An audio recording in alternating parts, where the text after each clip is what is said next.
Now that the summer growing season is almost over and a lot of the plants are finishing, there's some maintenance that I'm going to do in order to get ready for next season. Today, I'm going to show you guys how to prune raspberries. There are a number of different types of raspberries, and choosing the right pruning method can make the difference between getting a small harvest and a large harvest. I'm going to break the raspberries into 3 different categories and show you how to prune them. They are fall-bearing raspberries, summer-bearing raspberries, and black and purple raspberries. First, I'm going to start with fall-bearing raspberries. These are the simplest ones, and you can prune ever-bearing raspberries the same way. This is how I prune my ever-bearing raspberries. Makes it so you get a big harvest in the fall. They're juicier and they're more delicious in my opinion. So what you want to do is come in when they're starting to die back, like these are here, and you prune them all the way down. It's really important when you're pruning these that you get them at ground level, because if you leave a stub with some buds on it and they have a couple of shoots that come out, those are going to grow up weak and it'll give you a smaller harvest. The second category is summer bearing raspberries. I'm not growing any summer bearing raspberries now, but here we've got an erect blackberry, and you actually prune the erect blackberry the same way you will prune the summer bearing raspberry. So I'm going to show you just an example. They bear fruit on second year canes called flora canes, and there's 2 ways to go about it.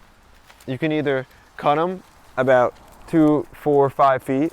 I cut here about 4 feet, and that'll encourage lateral growth, and that's where you get some of the fruit, the majority of it. Or you could allow them to grow up to about 6 or 7 feet, and they'll bear most of the fruit at the tip, and usually you can get higher yields like that. But the thing is, if you allow them to grow tall, you're going to have to trellis them. After the cane of the blackberry or summer raspberry is finished fruiting, it won't fruit again.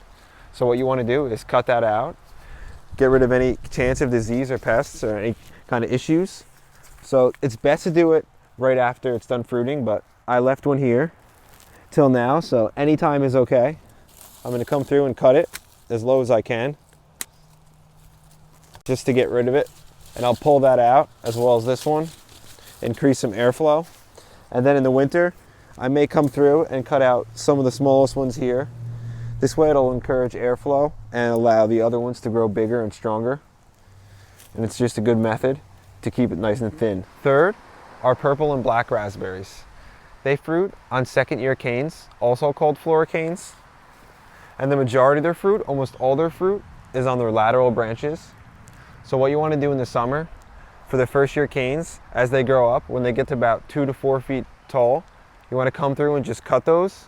What this will do is encourage the lateral branching where the fruit's going to be, and if you do it early, those lateral branches will be strong and it'll be able to bear a lot of fruit. You can see in here, I need to come through and do some work. I let my laterals go a little too long, so I'm going to have to do some thinning. I'll put some trellis up so I can support all this stuff. We'll get a big harvest, and I'll easily be able to get through to get it. Because like this, I'm not even going to be able to get through and harvest a lot of this stuff. Right here, you can see, this is one from the summer that I cut back at about 2 to 4 feet, and then it shot out all these lateral branches. Some of these got so long, I pushed them into the ground here, and now they rooted. So this is going to be a separate raspberry plant. I can come through now and cut these from it, and when I cut all these lateral branches that have rooted, that'll help pull back up this raspberry off the ground, because it's getting kind of held down by the rooted in branches.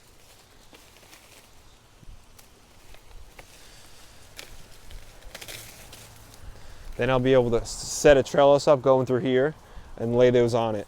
And this is where all my fruit's going to be, on all these lateral branches. So I still want to keep those a decent length, because that's all my fruit right there.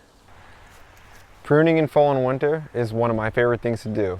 I find it to be so relaxing and enjoyable, and it's incredible to me that cutting something away can actually increase production and encourage more growth. If you guys enjoyed the video, if you found it helpful, share it with your friends, hit the like button, hit the subscribe button. See you in the next one.